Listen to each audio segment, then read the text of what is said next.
जय श्री हरि। ओम नमो भगवते वासुदेवाय नमः। प्रिय भक्तों, जब मन निरंतर भगवान के नाम से जुड़ता है तो जीवन की दिशा स्वयं बदलने लगती है और तब शास्त्रों में कही गई कथाएं केवल सुनने की नहीं, जीने की प्रेरणा बन जाती है। अब तक आपने वैशाख महात्म के 21 अध्याय श्रद्धा और विश्वास के साथ सुने और अब उसी पवित्र क्रम को आगे बढ़ाते हुए आइए सुनते हैं वैशाख महात्म का 22वां अध्याय। प्राचीन काल में नैमिषारण्य की पुण्य भूमि पर जहाँ ऋषि मुनि तप और यज्ञ में लीन थे, वहाँ पुनः सभी मुनियों ने सूत जी से विनम्रता पूर्वक कहा, हे सूत जी, आपने हमें वैशाख मास की अनेक महिमाएं सुनाई, लेकिन क्या ऐसा कोई उदाहरण है जहाँ केवल श्रद्धा और सेवा के कारण भगवान की कृपा प्राप्त हुई हो? भले ही व्यक्ति विद्वान या संपन्न ना हो। भक्तों, यह प्रश्न अत्यंत सरल था, लेकिन उसका उत्तर गहरा। सूत जी ने मंद मुस्कान के साथ कहा, हे मुनियों, पुराणों में एक अत्यंत पवित्र कथा वर्णित है जो यह सिद्ध करती है कि भगवान को पाने के लिए धन या विद्या नहीं, बल्कि सच्चा भाव आवश्यक है। अब मैं तुम्हें वही कथा सुनाता हूँ।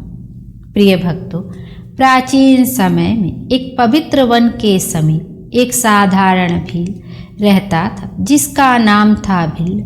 वह ना वेदों को जानता था, ना शास्त्रों का ज्ञान था, लेकिन उसके हृदय में भगवान के प्रति सहज श्रद्धा थी। भक्तों, वह प्रतिदिन वन में जाता, फल फूल एकत्र करता और उन्हें एक छोटे से शिवलिंग पर अर्पित करता।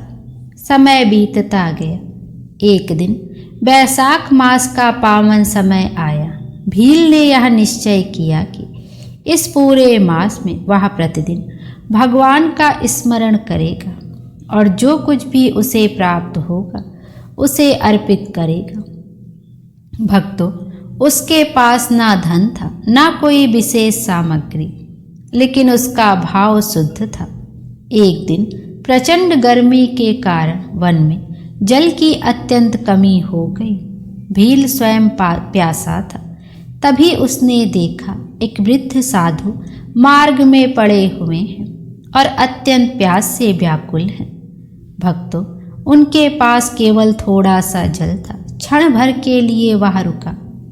उसके मन में विचार आया, यदि मैं यह जल दे दूं तो मैं स्वयं प्यासा रह जाऊंगा। लेकिन अगले ही क्षण उसके भीतर करुणा जागी और उसने बिना किसी संकोच के वह जल उस साधु को पिला दिया।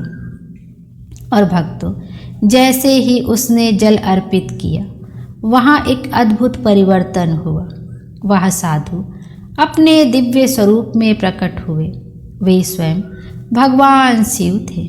उनकी जटा से गंगा प्रवाहित हो रही थी, नेत्रों में करुणा और मुख पर अद्भुत तेज।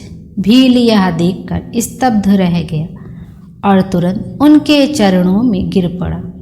भगवान शिव ने प्रसन्न होकर कहा, हे भील, तुमने वैशाख मास के पवित्र समय में अपने स्वार्थ को त्याग कर एक प्यासे को जल पिलाया है।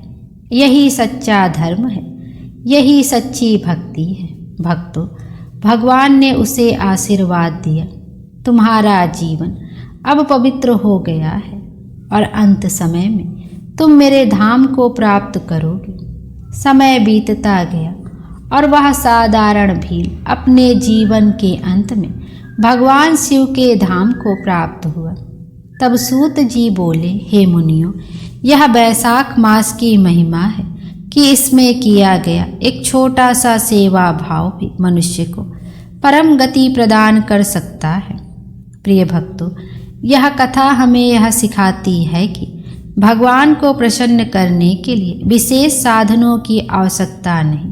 यदि हृदय में करुणा और भाव में सच्चाई हो तो वही सबसे बड़ी पूजा बन जाती है। और प्रिय भक्तों, इसी के साथ वैशाख महात्म का 22वां अध्याय यही पूर्ण होता है। आज की कथा हमें एक सरल मार्ग दिखाती है। कभी कभी भगवान को पाने के लिए हमें बड़े कर्म नहीं बल्कि छोटे छोटे निस्वार्थ कार्य करने होते हैं। इसलिए आज एक संकल्प कीजिए, मैं किसी न किसी रूप में किसी एक व्यक्ति की सहायता अवश्य करूँगा, क्योंकि हो सकता है वही सेवा आपके जीवन का सबसे बड़ा पुण्य बन जाए। जय श्री हरि। ओम नमो भगवते वासुदेवाय नमः।